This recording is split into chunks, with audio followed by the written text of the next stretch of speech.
दिनै आङो 17 बोसोरसिमावहाय बिपिएफ पार्टियावनो दंमोन।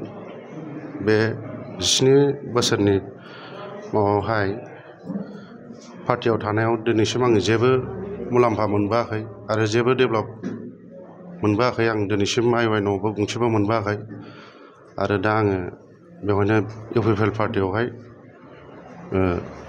जगदान जाफैनाय जाबाय आरो बेवहाय। बिपिएफ दिनाव माबाफोर बिबान दंमोन नामा? इयुननि प्रेसिडेन्ट आङो। बबे प्राइमारिनि? धावलिगुरि प्राइमारि। आच्छा इउपिपिएल दोलोआवहाय माखौ मोजां मोना हाबफैदों? इउपिपिएल दोलोआव हाबनाया माने बिसोरनि मावनाय दांनाय आरो साननाय हनाय रायलायनाय मानाय बहुद टेलेन्टेड आरो दा बेवहाय बेखौ मोजां नुहुरनानै आङो बे इउपिपिएल दोलोआवहाय जइन जाफैनाय जादों आरो।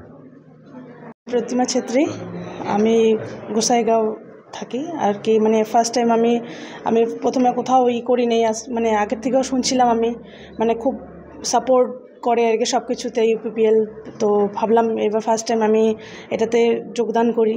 মানে ভালো লাগছে, সবার কাছে শুনছি, সবাই বলছে যে হ্যাঁ সবাইকে হেল্পফুল করে, সব পূজা টুজা দুর্গা পূজাতে মানে যখন যেটা মানে প্রবলেম হয় সাপোর্ট করে।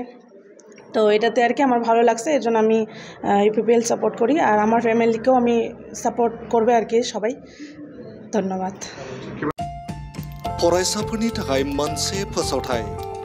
सोलोंथाइ बोसोर 2025-26 नि फरायसाफोरनि थाखाय गोदानै मुं थिसननाया दासान्दि साफागुरिनि डन बस्क' सिनियर सेकेन्डारि स्कुलाव सोलिगासिनो। डन बस्क' सिनियर सेकेन्डारि स्कुलाव आर्ट्स, साइन्स आरो कमार्स स्ट्रिमनि थाखाय 10 थाखोनि गोदानै मुं थिसननाया सोलिगासिनो। बे स्कुलाव रोंगौथि गोनां फोरोंगिरिनि फोरोंथाय होनाय, स्मार्ट क्लासरुम, गुन गोनां फरायसाफोरनि थाखाय स्कलारशिप, गेलेनायनि खाबुफोर आरो फरायसुला फरायसुलिफोरनि थाखाय आलादा आलादा हस्टेलनि खाबुबो होनाय जादों।